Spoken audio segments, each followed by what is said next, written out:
Hi guys, Milak Tarot here. Welcome back po for your kapalaran sa pag-ibig. Para po ito sa mga water signs, Cancer, Scorpio, and Pisces.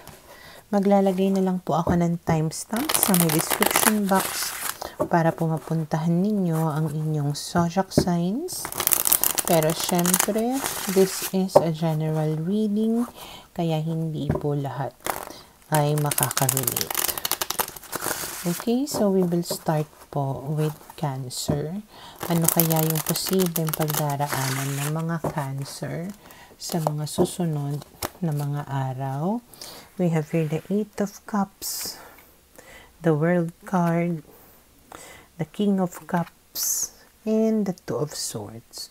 Okay, so yung mga hindi pa nakaka-move on dyan, maaaring sa mga susunod na mga araw ay magsisimula na kayo na humakbang at umusad at yun nga, mag-move on to have a new chapter in your relationship. Kasi parang hindi naman na kayo talaga super sure kung mahal ba kayo noong tao na pagkaantay-antay ninyo. Okay? So, kahit na mabigat sa loob ninyo, alam ninyo na ito yung tama na gawin and pwedeng nakuha nyo na yung lakas ng loob ninyo para nga mag-move on. Okay? And then you have the Ten of Coins, the Hangman, the Page of Wands, and the Seven of Swords. Okay, so medyo mahirap nga naman na mag-move on, lalong-lalo na kung mag-asawa kayo or may mga anak kayo nitong tao na to. Pero, ayun nga, marirealize mo na hindi pwede na forever ka na lang na umaasa or nagtitiis dito sa tao na ito, lalo na kung ilang beses ka na niya na niloko. Okay? Especially if you're dealing with an fire sign. Aries, Leo, Sag. Okay? May pagka-immature itong tao na to. Meron talaga siyang tendency na magloko. Okay? Kaya parang hindi mo nakikitaan ng usad sa relasyon itong tao na to. Okay? And then we have the Ten of Wands, the Queen of Coins, and the Tower. So, ayun nga, ang daming problema Sobrang anggulo. Kaya para talagang alam mo sa self mo na mas mainam ng lumayo kaysa manatili sa isang relasyon na sobrang gulo. Lalong-lalo na kung halimbawang ikaw lahat ang umaako. Financially, lahat ng responsibilities nasa iyo, ikaw ang nababurden. Okay? So, ano pang silbi niya kung hindi ka naman niya matulungan sa buhay tapos binibigyan ka lang naman niya ng problema. So, you will really break up with this person kahit na sabihin nating may mga anak kayo or pamilyado kayo. I mean, kasal kayo. Okay? And then you have here the Four of Swords. Kasi nga, gusto mo na nang magpahinga. Gusto mo ma-relax. Gusto mo naman na alagaan mo naman yung sarili mo na sanity.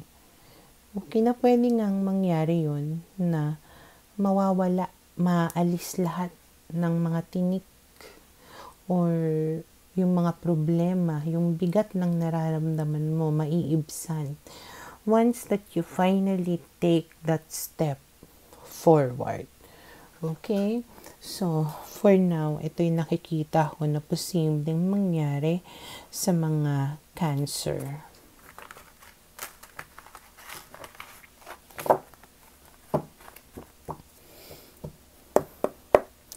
Para sa mga Scorpio, okay, let's see ano kaya yung posibleng pagdaraanan ng mga Scorpio sa mga susunod na mga araw.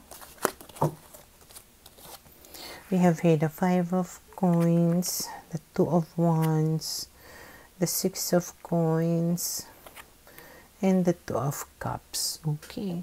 So, yung iba sa inyo, maaaring nakakaramdam ng lungkot, okay, na maybe iniisip ninyo na kailan ko ba makikilala yung taong may makakapagbigay ng pangangailangan ko, na masusuklian lahat ng kaya ko na ibigay din sa kanya, na mamahalin ako the same way na mamahalin ko siya. Okay? Mangyayari pa kaya yon in the future? Parang ganyan. Okay? So, we have read the star. Medyo umaasa ka talaga dito.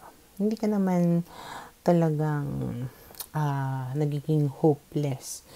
Meron pa rin namang tawag nito, kumbaga hindi ka pa rin naman nawawalan nga ng pag-asa na it can come to you. It's just that naiinip ka. Okay? And then we have here the 5 of Wands, the Chariot, and then we have here the Moon. So, medyo conflicted ka tuloy dito about what you need to do. Kung patuloy ka ba na move on na lang, or be successful sa ibang aspeto ng buhay mo. Pero ayun nga, naguguluhan ka pa rin dito kung will you ever find the true love, ganyan. Okay? And then we have here the King of Wands, the 8 of Coins, and the Ace of Swords. So, meron hindi ko alam, yung iba sa inyo makikipag-communicate with you para makipag-ayos. Yung iba naman sa inyo, pwedeng merong isang tao dito na mag-e-effort towards you. Okay, so magkakaroon kayo ng pag-uusap nitong tao na to. At mararamdaman mo na ginagawa niya yung makakaya niya para siguro ma-fall ka sa kanya. Okay, and then we have the Ace of Coins and the 6 of Wands. Yeah, so this is a new beginning for you. It can potentially lead into a very serious relationship, and maaaring mararamdaman mo na sobrang binibigyan ka ng atensyon, ng oras nitong tao na ito. And then we have here the Devil. So, magiging strong yung attraction mo din dito sa tao na to. So, mahihirapan ka na takasan or kumawala sa kamandag nitong tao na to once na dumating siya sa buhay mo. Kaya, huwag kang malungkot, huwag kang mawalan ng pag-asa, because somebody will come your way, and talagang sobrang mapapaibig ka. Okay? So, for now, ito yung nakikita ko na posibleng mangyari.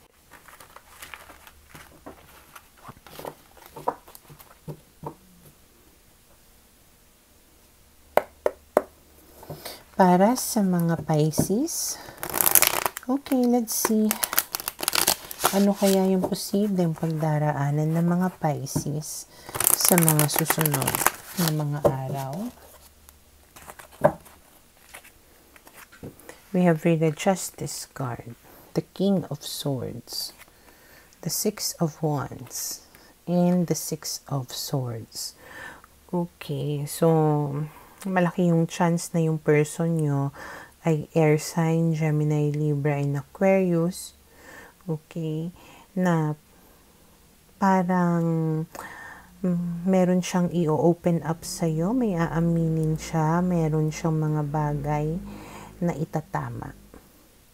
At dahil dyan, mararamdaman mo na pinapahalagahan ka niya at hangad niya talaga na magkaroon ng mga pagbabago sa relationship ninyo na dalawa. And because of that, again, parang nagiging confident ka naman dito about sa kanya, and parang patuloy na sinusuyo ka nitong tao na ito to an extent talaga na hindi mo na siya mariresist pa. na. Hindi mo siya mariresist ever. Parang ganun. Okay? We have here so yeah, magkakabalikan nga kayong dalawa dito.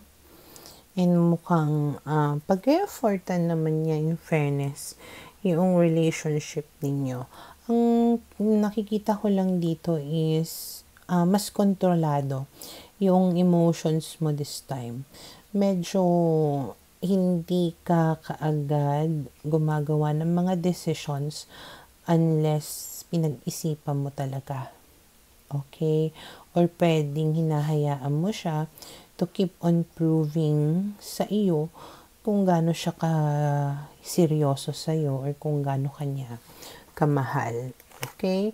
And then we have the 10 of Cups and the Hermit. And then, ibig sabihin nga is mukhang magiging maganda, masaya naman yung samahan ninyo sa mga susunod na mga araw and patuloy na parang na-enlighten kayong dalawa, naliliwanagan kayo about sa mga bagay-bagay or kung paano ninyo mapapanatili yung happiness or yung magandang samahan sa relationship ninyo na dalawa. Okay, and then we have here the Knight of Coins. So, in fairness naman sa person mo, mukhang patuloy naman nagagawa siya ng effort para lang talagang maging stable and secure yung samahan ninyo na dalawa. Okay? So, for now, ito yung nakikita ko na posibleng mangyari sa mga Pisces.